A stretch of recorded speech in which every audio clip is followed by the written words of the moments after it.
PhonePe ಏನಾದರೂ ಆಯ್ತಾ? Cash ಇಲ್ಲ. ಕ್ಯಾಶ್ ಐತೆ ಬೇಕು ನನಗೆ ಅದಕ್ಕೆ.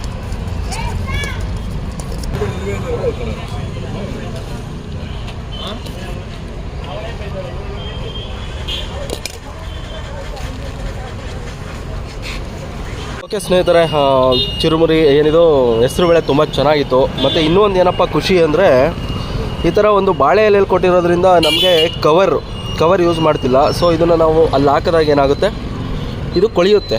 ಇದು ಕೊಳೆತು ಇಲ್ಲೇ ಗೊಬ್ಬರ ಥರ ಆಗಿ ಪ್ರಕೃತಿಗೆ ಯಾವುದೇ ಥರ ಹಾನಿ ಆಗಲ್ಲ ಸ್ನೇಹಿತರೆ. ನೋಡಿ ಎಕ್ಸಾಂಪಲ್ಲು, ಇವಾಗ ಇಲ್ಲಿದೆ ಅಲ್ವಾ ಕವರೆಲ್ಲ ಎಸ್ತಿದಾರಲ್ವಾ, ಬಟ್ ಇದು ಎಸ್ತಿರೋದ್ರಿಂದ ನಾಳೆ ಇಷ್ಟೊತ್ತಿಗೆ ಇದು ಕೊಳ್ತಿರುತ್ತೆ. ಸೊ ಅದರಿಂದ ನಮಗೇನಾಗುತ್ತೆ, ಸಹಾಯ ಆಗುತ್ತೆ. ಸೊ ಆ ವ್ಯಕ್ತಿಗೆ ತುಂಬ hats off, thank you so much.